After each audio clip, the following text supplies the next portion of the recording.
اور وہ کون سی حالت تھی کہ جس میں اللہ تعالیٰ نے اصحاب کہف کو 300 سال سونے کی حالت میں زندہ رکھا؟ سائنس 1400 سالوں بعد اس واقعے کی تحقیق پر کس نتیجے پر پہنچی اور انگریز سائنسدان اس واقعے سے متعلق کیا رائے رکھتے ہیں، یہ جاننے کے لیے اس قیمتی اور معلوماتی ویڈیو کو شروع سے لے کر آخر تک ضرور دیکھیے گا۔ تو آئیے چل کر موضوع کا باقاعدہ آغاز کرتے ہیں۔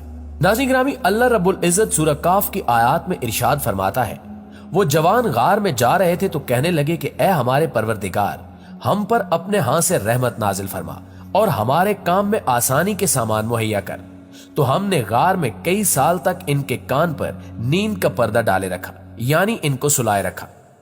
اس واقعے کی تاریخی اعداد و شمار کے مطابق اصحاب کہف 309 سال تک سوئے رہے۔ قرآن مجید نے 1400 سال قبل ہی آج کی سائنس کی تشریح کر دی تھی۔ جدید سائنس کہتی ہے کہ ہائبرنیشن ایک ایسا عمل ہے جس کے ذریعے دنیا کے تقریباً 2000 مختلف جاندار موسم کی سختیوں اور خوراک کی کمی اور موت کے خوف سے بچنے کے لیے لمبی تان کر سو جاتے ہیں۔ ان کے جسم میں موجود جینز اس طرح کے خوف سے آگاہ ہو جاتے ہیں اور ان پر ایک لمبی نیند طاری ہو جاتی ہے جسے ہائبرنیشن کہا جاتا ہے۔ اس عمل کے دوران ان کی دھڑکن کی رفتار 95% تک آہستہ ہو جاتی ہے۔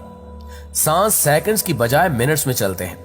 جسم کا درجہ حرارت کم ہو کر بالکل ٹھنڈا ہو جاتا ہے اور جاندار اپنے جسم کی غذائی توانائی پوری کرنے کا ایک بڑا حصہ جسم میں موجود چربی اور مسل سے حاصل کرتا ہے۔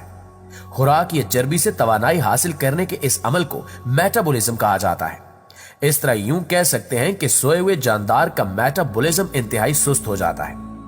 ہائبرنیشن کرنے والے جانوروں میں کئی چوہے، چمگادڑ، گلہری، لنگوروں کی کئی نسلیں، کچھ پرندے، سانپ، کیڑے اور کئی ریچھ شامل ہیں۔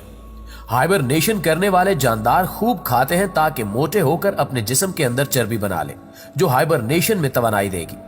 ہائبرنیشن سے باہر آنے کے بعد جانداروں کو شدید بھوک لگتی ہے۔ ان کا پہلا کام شکار تلاش کرنا ہوتا ہے۔ عام طور پر ہائبرنیشن سردیوں سے بچنے کے لیے ہوتی ہے کیونکہ اس دوران شکار بھی کم ہو جاتا ہے۔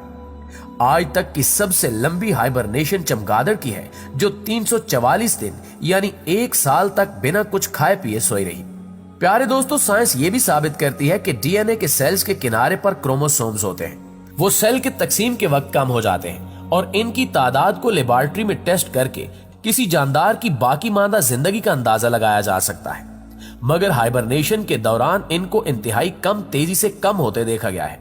اس سارے عمل کو اگر آسان لفظوں میں سمجھا جائے تو ہائبرنیشن کے دوران جاندار کی